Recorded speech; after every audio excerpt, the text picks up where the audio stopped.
Yes, hello and welcome to podcast number 8, the film classification podcast from the BBFC, and we have a special theme this edition. It is the 50th anniversary of the James Bond films, which of course means it's the 50th anniversary of the very first James Bond film coming in to the board. So that's going to be our special edition this time. My name is Blatch, James Blatch, and co-heading this with me is the evil Craig Lapper, a senior examiner at the board.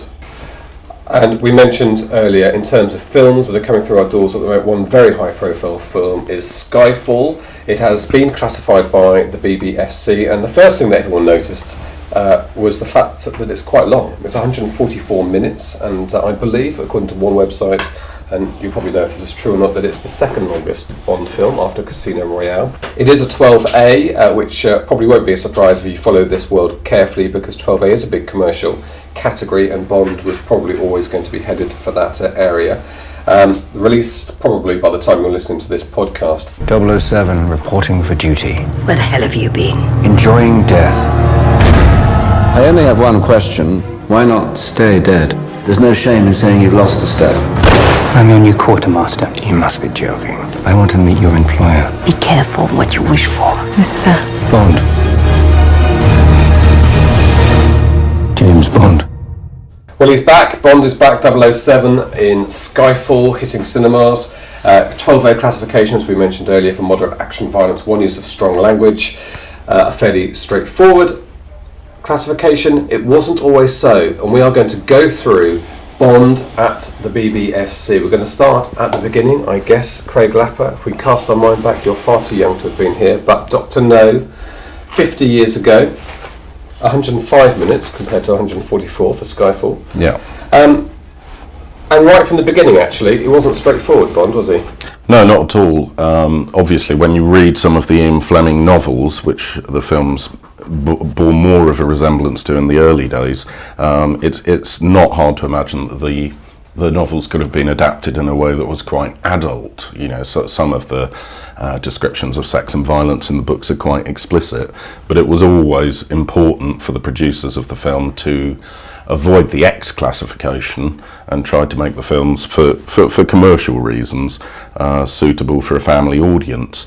I've got a section here from John Trevelyan's autobiography. John Trevelyan was the secretary of the BBFC from the late 50s to the early 70s, and he talks here about his treatment of Dr. No and the Bond films in general.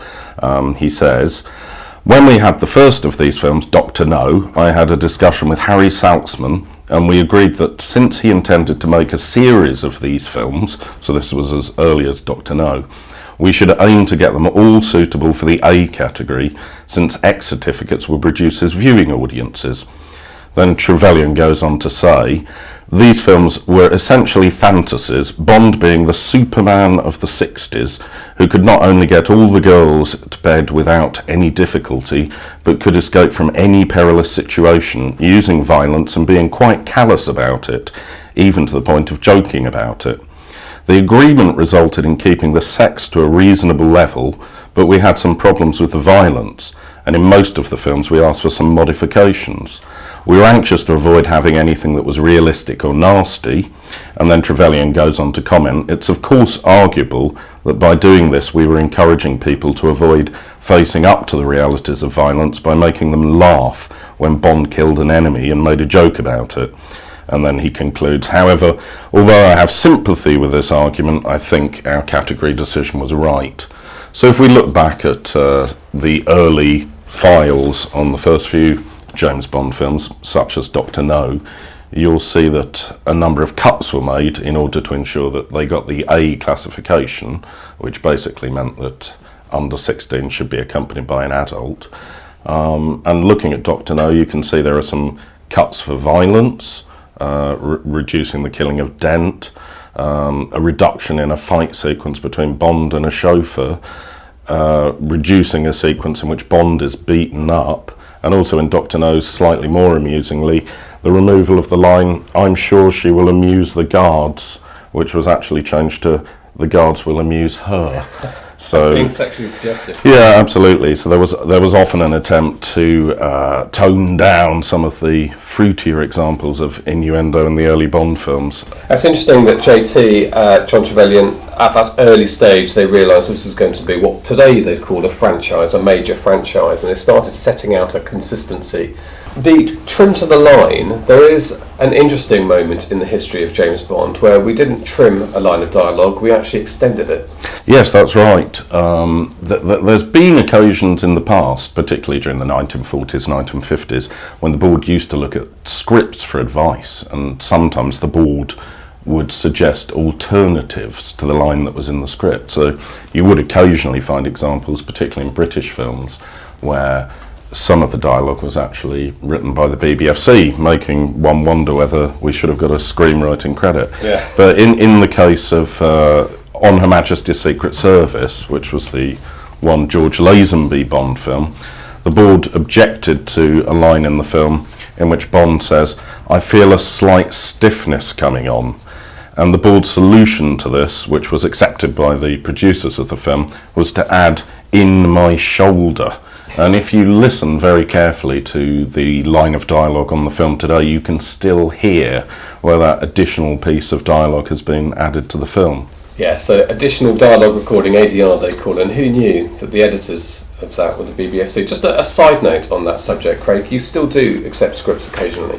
We do accept scripts occasionally. It tends to be for features that are produced in the UK and where the producers are really looking to target a particular audience, normally the 12A audience. We probably only get 2, 3, maybe 4 scripts a year that we give advice on. Obviously, the amount of advice we can give is limited by the fact that we haven't seen it yet, and a lot of the classification issues can come out differently once they're realised on screen compared to how you imagined they were going to be at the script stage. But it can sometimes be a useful service for filmmakers to ensure that they're at least heading in the right direction. Okay, let's press on with Bond. From Russia with Love actually has quite a long list, doesn't it? Yes, we've got the removal of various remarks about lovers and physical enjoyment. We've also got a shortening of the famous gypsy dance. Another interesting dialogue cut, very similar to the one in Dr. No. The board suggested that the line, "Was I as exciting as all those Western girls?" should be changed to, "Am I as exciting as all those Western girls?" thus removing the implication that perhaps Bond had actually found out firsthand. I suppose the board obviously is working in the interests of achieving this category, as John Trevelyan pointed out, but it is also fair to say they did ruin the jokes a couple of times here. Yes, there's always a risk with the Bond films, and to some extent with films like the Carry On films, that occasionally the removal of some of the innuendo can end up spoiling the jokes. But I suppose it was particularly important to get these films out there to a family audience. What's also interesting is that the early Bond films, Dr. No, From Russia with Love, Goldfinger, are still cut today, not because the board would object to any of that material now at PG or 12A, but simply because the original material has been lost. So a conflation of sex and violence, not sexual violence, but a conflation of sex and violence has been a bit of a hallmark of Bond. In terms of the violence, recognised right from the beginning, we often talk about today Bond being an unkillable hero, a known quantity. I mean, he's certainly not the first unkillable hero. We can go back to Flash Gordon and Biggles and who knows. In fact, it was a shock when Sherlock Holmes was killed, because he was basically an unkillable hero up until that point. But although he survived. He survived. Well, he had to survive for commercial reasons under publishing pressure, but that's a different story. So we have this known quantity, and let me ask you then something I imagine a member of the... In fact, I've been asked this before when I give talks, the public will ask, is there an allowance for James Bond at the BBFC? Well, there isn't a special allowance in the sense that a Bond film can get away with something that another film wouldn't. I think what is true to say is certainly the audience brings certain expectations to a Bond film that they may not bring to a new and unfamiliar film, and that's something that we take account of during the classification process, particularly if you've got material that is right on the cusp of two categories. I think it's fair to say that generally speaking, it's unusual for members of the public to actually contact the board and complain about a Bond film, partly because it is such a well-known quantity. People have grown up with the Bond film, so when they see the new Bond film now, they have a broad idea of what they're expecting. That's not to say that occasionally when the series takes a slightly different direction, bit of a gear change, that it can surprise people. Probably the most recent example was Casino Royale, where the film very much went back more to the original Fleming source material and had a slightly tougher edge to the violence, probably in response to the success of films like the Bourne films at 12A.